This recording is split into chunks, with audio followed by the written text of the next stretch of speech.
L'épée est l'apanage des chevaliers et des mousquetaires. C'est bien connu. Mais saviez-vous que l'arme pouvait aussi se métamorphoser en vivant symbole des talents des hommes et des femmes de lettres, et parfois même en bijou d'exception? Vous écoutez La Voix des bijoux, le podcast de l'École des Arts Joailliers avec le soutien de Van Cleef & Arpels. On vous dévoile les fascinantes histoires et les savoirs secrets des bijoux à travers le monde.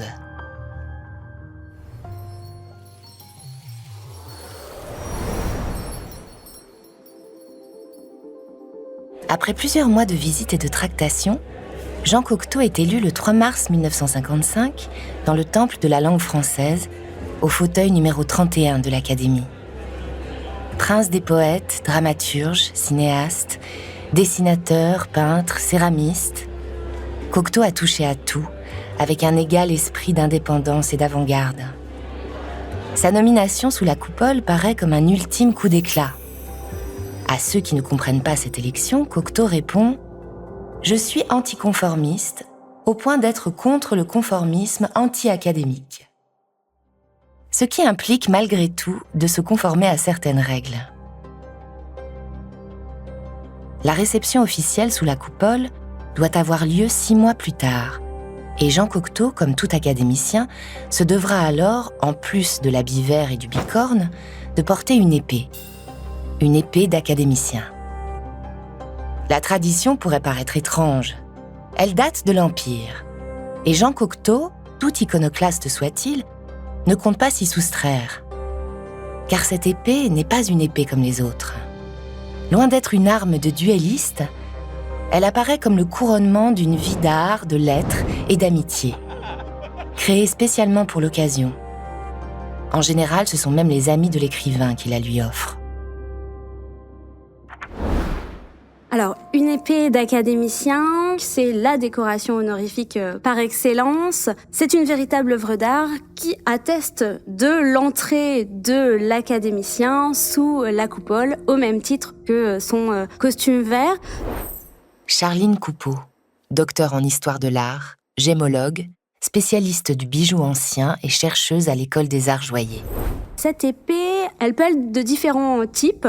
On est soit donc sur une épée de cour, ça peut être également une ancienne arme, ou alors, comme c'est le cas au début du XXe siècle, on va avoir une épée qui va être créée en collaboration avec des artistes, des sculpteurs, orfèvres, joailliers. Il est de tradition que ce soit les amis du futur académicien qui lui offrent cette épée.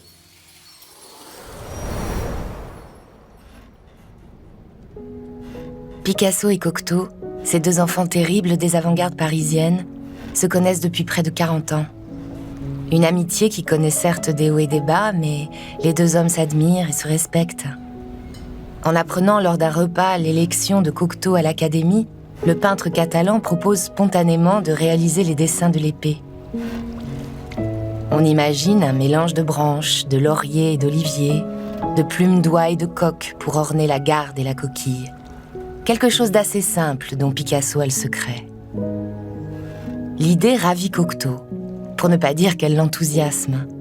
Heureux de porter sous la coupole pluricentenaire une œuvre de Picasso, symbole de rupture et de modernité. Depuis, dans la villa de son amie Francine Weisweller, à Saint-Jean-Cap-Ferrat, au bord de la mer Méditerranée, Cocteau attend des nouvelles de son ami artiste, avec de plus en plus d'impatience. Cocteau écrit des lettres à Jacqueline, la femme de Picasso, pour faire avancer les choses. En vain. À la fin de l'été, lorsque Cocteau reçoit finalement par la poste les dessins de son ami, il est non seulement déçu, mais aussi très en retard. La réception à l'Académie doit avoir lieu en octobre. Il n'est plus question de croiser le fer avec Picasso pour obtenir mieux. Jean Cocteau se retrouve face à un défi de taille. Devenir le premier académicien à dessiner lui-même son épée. Le poète se met aussitôt au travail. Cocteau a toujours aimé les bijoux. Il entretient d'ailleurs une histoire forte avec certains d'entre eux. Pour l'occasion, il imagine quelque chose d'extravagant et d'unique, comme chaque chose à laquelle il touche. La relation de Cocteau avec les bijoux, elle remonte à loin, elle est présente dès ses débuts, puisque Cocteau, c'est quelqu'un qui est passionné donc par l'univers de la mode, de la bijouterie, de la joaillerie. C'est quelqu'un qui va collaborer avec la créatrice Elsa Schiaparelli dans les années 1930, pour qui il va créer une broche. Il va continuer d'ailleurs ses expériences de création de bijoux avec d'autres collaborations, notamment avec l'orfèvre François Hugo dans les années 1960. Cette relation aux bijoux, on la trouve également dans son œuvre avec des poèmes comme le poème Salut aux joyaux de 1958 et dans son œuvre cinématographique lorsqu'il adapte ce grand classique de la littérature du XVIIIe siècle qui est La Belle et la Bête, où donc en 1946 on a une scène où l'actrice Josette Day, qui incarne Belle à l'écran, va pleurer des larmes, et ces larmes se transforment en pierres précieuses, et ce sont des diamants qui ont été prêtés par la maison Cartier pour l'occasion. Quand Cocteau va finalement penser son épée, il connaît déjà cet univers du bijou et il a déjà une relation particulière avec la maison Cartier.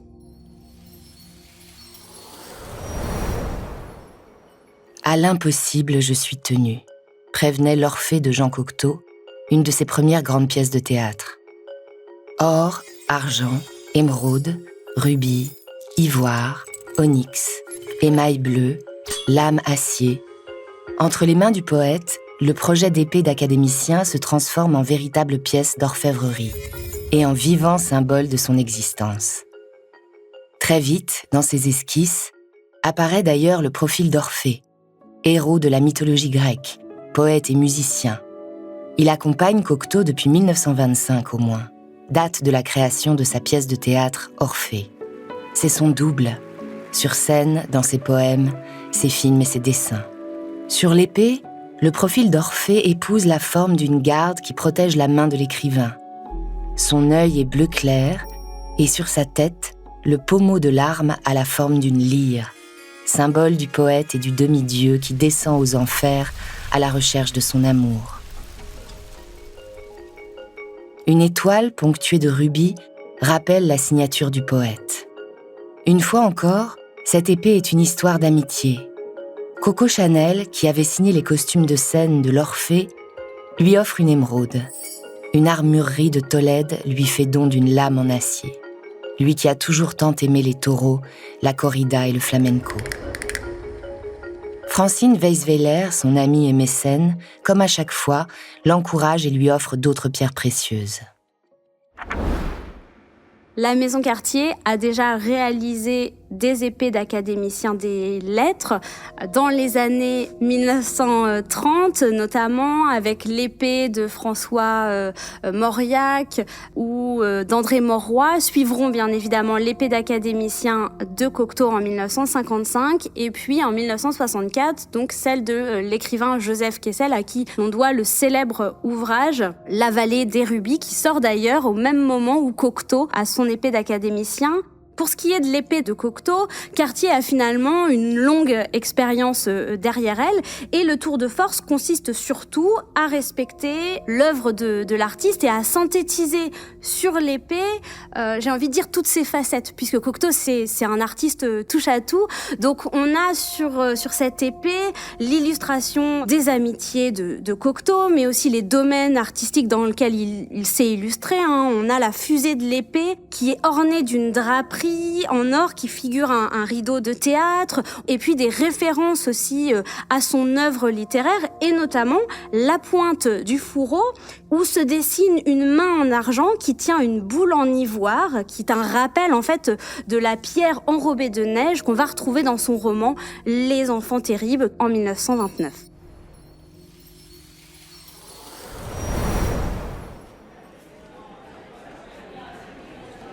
Le jour de la réception à l'Académie française, une foule impressionnante attend dans les salons. On remarque que Cocteau est aussi pâle et émacié que sur le portrait que Picasso fit de lui dans les années 20. Dans son discours, le 20 octobre 1955, Cocteau dresse son portrait avec humour. « Qui donc avez-vous laissé s'asseoir à votre table ? Un homme sans cadre, sans papier, sans halte. C'est-à-dire qu'à un apatride, vous procurez des papiers d'identité. À un vagabond, une halte. À un fantôme, un contour. À un inculte, le paravent du dictionnaire. Un fauteuil, à une fatigue. À une main que tout désarme. Une épée. Cocteau est longuement ovationné par le public. Il la lui rendit et salua, resalua, devant, derrière, de tous les côtés. L'épée d'académicien de Cocteau fait date puisque Cocteau l'a lui-même dessinée. C'est plutôt les joailliers ou les orfèvres qui vont dessiner pour l'académicien leur épée.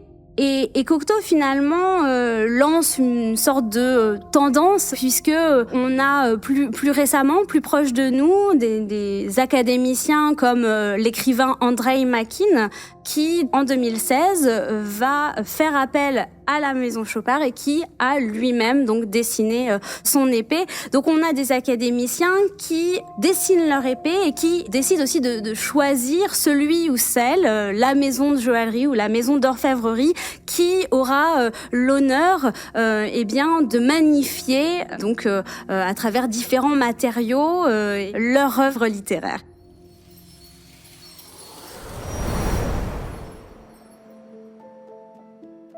La séance levée, on se presse pour rejoindre Cocteau dans la coulisse.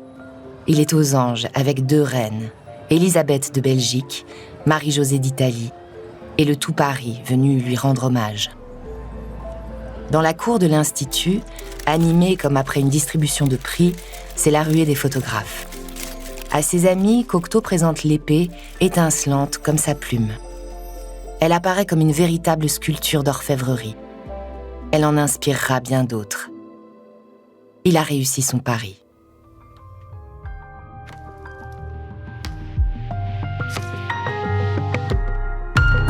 La Voix des bijoux est un podcast de l'École des Arts Joailliers avec le soutien de Van Cleef & Arpels, interprété par Marina Hans de la Comédie Française, avec la participation de Charline Coupeau, docteur en histoire de l'art, gémologue, spécialiste du bijou ancien et chercheuse à l'École des Arts Joailliers. Écrit par Martin Kénéen et Aram Kebabdjian et produit par Bababam.